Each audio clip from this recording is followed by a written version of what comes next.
Eve and celebrations are being held under the shadow of terror. There is heightened security across several cities in the wake of the Bangalore blast. Let's quickly cut across live to our reporters, getting us all the latest of what is happening in their respective cities.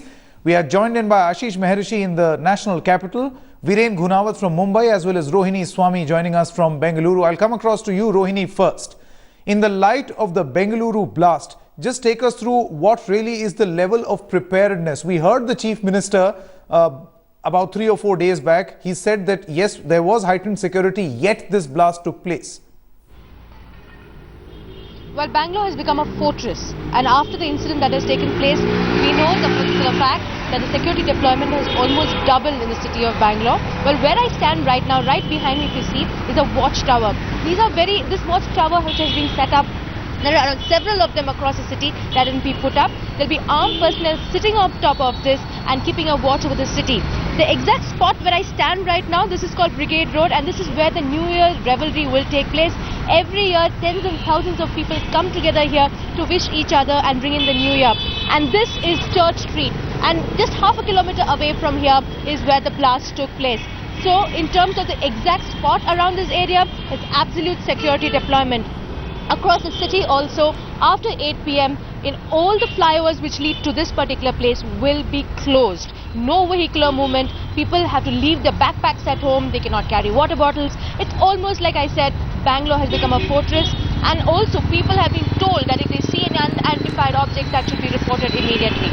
The heightened security, yes, soon after the blast that has taken place. But the point is that it's also the fact that the security blanket is in place, but untoward incidents is what the police say is something they don't know whether something is going to happen, but they have put an absolute security blanket in place. Absolutely, and we saw in that frame that Rohini is actually showing that rostrums have been put, they have been erected to make sure that the security forces are able to get a sort of an aerial view of the road. Let's now go across to the national capital, Delhi, where Ashish Maharishi is now joining us. Morning, Ashish.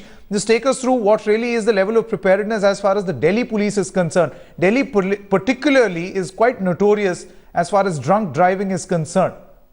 In fact, Sanket, but you know, as you said in the beginning, New Year celebrations are happening in the shadow of terror, and it is because of this reason, you know, around 139 locations and 215 routes. You know, this is what sources from the Delhi police have told us, that they are keeping an eye on this. Massive security is going to be in these areas, which is actually, you know, these routes take you to the pubs and discotheques and other celebration points, which include 5-star hotels as well.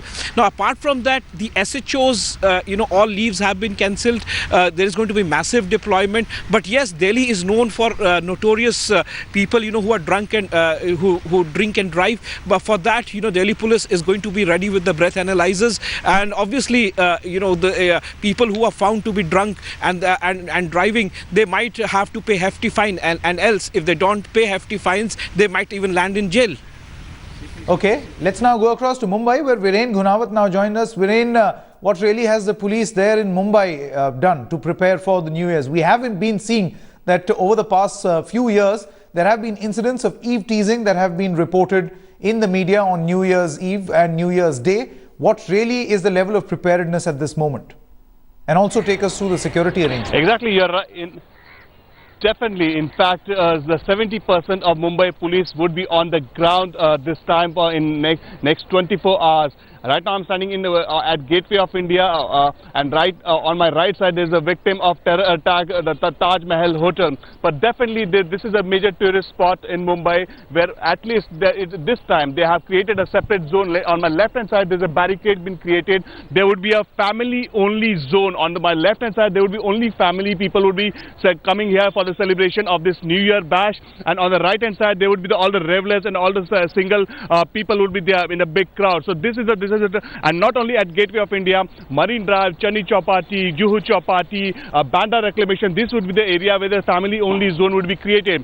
Let me tell you, at least a 13 eve teasing squad had been created, being led by a woman senior officer. There would be many, like the commandos vehicle would be positioned around with quick response team. The Force 1 team would be on the ground. If required, the SRPF team would be called. Let me also tell you, there would be anti-explosion devices would be placed in most of the locations in case, because Mumbai is going through the alert of semi-alert and many more alert specific inputs have been gathered. So overall in Mumbai, the Mumbai police is not taking any chance, and they have deployed almost 70% of their Mumbai force in Mumbai. After 8 o'clock, we'll see number of police force would be positioned at different corners in Mumbai city. Absolutely, Viren Singh Gunawat. And where you are standing right now, that place was witness to the worst terror attack in the history of this country, 26/11, 6 years ago. Thanks very much to Viren, Rohini Swami, as well as Ashish Maharishi joining us from Delhi.